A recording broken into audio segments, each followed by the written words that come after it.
तो वही किसी साथी का एक कमेंट है कि काम को कैसे ध्यान बनाएँ? जब हम बैठकर ध्यान करते हैं तब तो मन शांत हो जाता है। लेकिन काम के समय तो बहुत मुश्किल है क्योंकि लगातार मन में विचार चलते ही रहते हैं और कुछ हम कर नहीं पाते और चुप ही नहीं होते। तो क्या करें? तो भई यही यही है चैलेंज तो। और ये ज़िंदगी भर का काम है। ये ऐसे नहीं है कि आपने ठान लिया और ये विपश्यना का 10 दिन का कोर्स कर लिया या कहीं बैठ गए कुछ दिन के लिए और ये बस मन सीख जाएगा शांत होना। इतना जल्दी ये काम होने वाला नहीं है। तो इसको हम ये समय के हिसाब से नहीं बोल सकते कि कब वो टाइम आएगा जब मन शांत रहेगा। इस पे काम करना है। तो जितना भी समय लगे, समय तो है। बुद्ध कहते हैं 7 जन्मों का रखिए टाइम। अगर आप आध्यात्म के रास्ते पे चलने लग गए, 100% आपने ये संकल्प कर लिया कि इस रास्ते को मैं छोड़ूँगा नहीं, तो अब ज़्यादा से ज़्यादा 7 जन्म लग सकते हैं। 7 जन्म अब जो पुनर्जन्म को आप नहीं मानते, तो तब तो यूँ समझ लीजिए कि जितना काम 7 जन्मों में होता होगा, वो करना है इसी जन्म में। वैसे भी अब क्या भरोसा?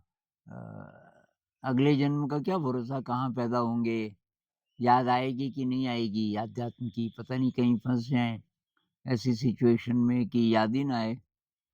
तो इसी जन्म को मानना चाहिए अभी तो कि भई ये जन्म है, जितना भी समय मेरे पास बचा है, तो मेरे ख़्याल से ये लक्ष्य मत रखिए कि मन चुप हो जाए।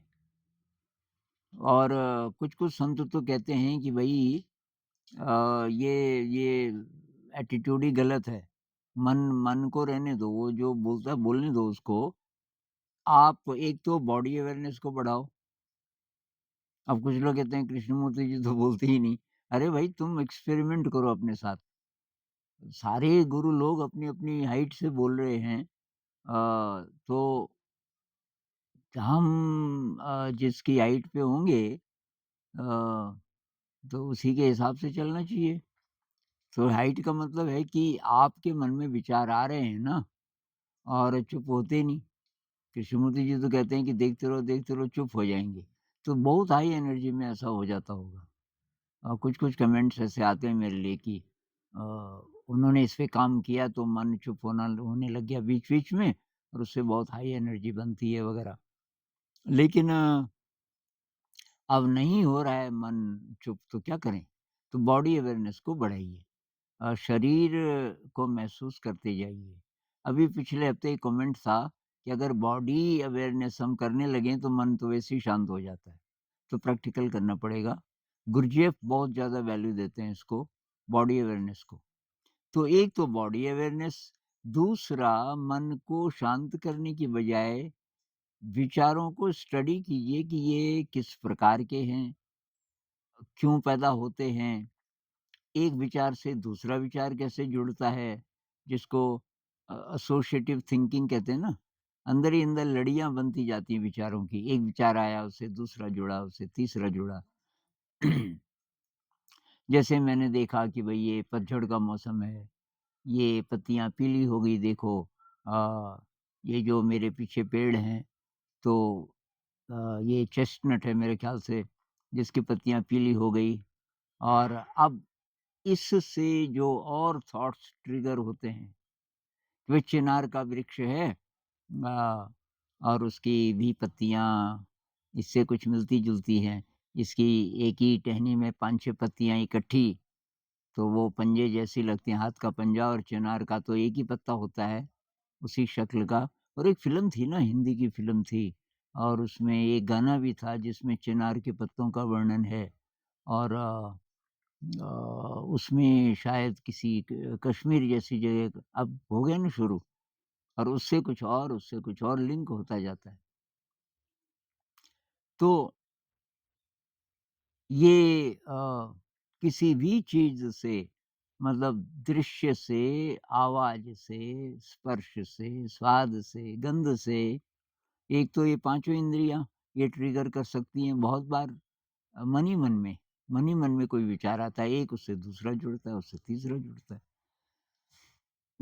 तो ये देखते रहना चाहिए। अब इसमें नेगेटिव इमोशन कब-कब आता है? किस चीज़ से गुस्सा आता है? कब-कब हमारे मन में ये छल-कपट आ जाता है थोड़ा-सा? मन ही मन में सोच के किसी सिचुएशन को हम क्रिएट करते हैं और उसमें तब हम ये ट्रिक चलाते रहते हैं कि ऐसे नहीं तो ऐसे। मान लीजिए कि फ़ोन आया सुबह आप घर में तैयार हो ही रहे थे ऑफ़िस के लिए, फ़ोन आया कि हो सके तो चोपड़ा साहब ज़रा जल्दी आना ये बॉस ने आपको बुलाया है। अब बॉस कहीं जाने वाले हैं बाद में, तो कह रहे हैं कि अगर आप 15-20 मिनट पहले अगर आ जाएँ, तो वो बातचीत करना चाहते हैं। अब वो पता नहीं क्या बात करेंगे लेकिन आप सोचते हैं यार कुछ गड़बड़ तो नहीं हुआ? ये ऐसा तो कभी नहीं करते थे, पहले बुला रहे हैं। तो कल जो फ़ाइल मैंने उनको दी थी उसमें कुछ गड़बड़ तो नहीं रह गई होगी? अगर होगी गड़बड़ तो मैं क्या बोलूँगा? और अब आप सोच रहे हैं कि मैं ये बोलूँगा, वो बोलूँगा जो कि सच नहीं है, छुपाने के लिए। तो ये सब हम करते रहते हैं और उसको तब देखना ज़रूरी है। तो उसमें बार उसको ड्रॉप करना ज़रूरी है। भई ये देखा जाएगा जो होगा, अभी से सोचने की ज़रूरत तो नहीं है, तो उसको ड्रॉप करना सीखना है। और इसमें विश्वास काम करता है भई। मैं अपना अनुभव बताऊँ कि विश्वास बहुत काम करता है। ये है ना कि दाई विल ओ गॉड तेरी इच्छा पूरी हो भई और मुझे बता देना मुझे क्या करना है। और मैं अपनी तरफ से सही चलूँ ज़िंदगी में। जब मौका आता है झूठ से बचने का मतलब आसान है झूठ बोलना, लेकिन मैं चाहूँ तो बच सकता हूँ, तो वहाँ पे तो बचूँ। अब कहीं-कहीं पे बेहोशी में नहीं बच पाया, बाद में ख़्याल आता है कि ज़रूरत नहीं थी झूठ बोलने की या गुस्सा करने की या कठोर शब्द बोलने की वग़ैरह-वग़ैरह।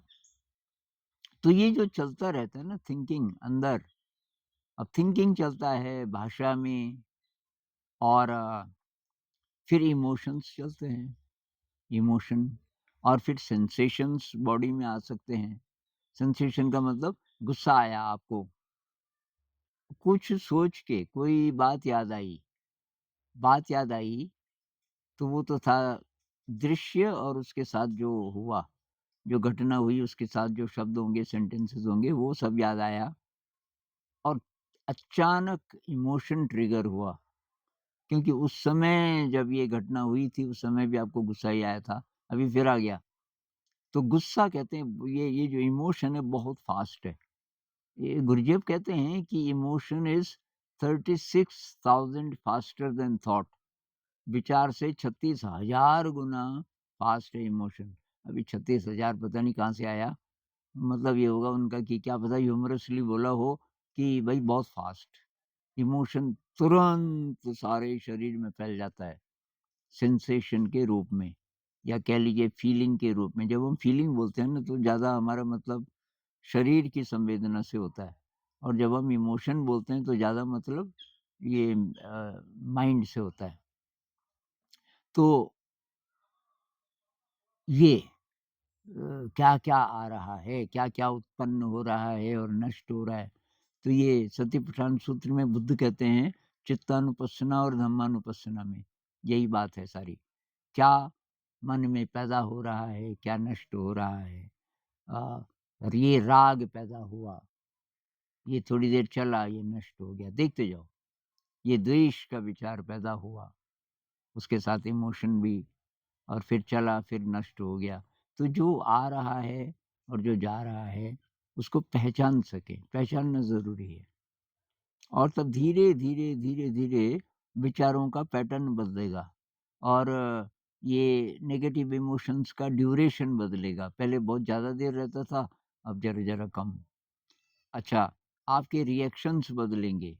किसी किसी इंसान के प्रति आपके मन में ये बायस था कि ये इंसान सही नहीं है, इसकी फ्रीक्वेंसी गलत है और ये आस-पास रहता है तो मेरे को अच्छा नहीं लगता।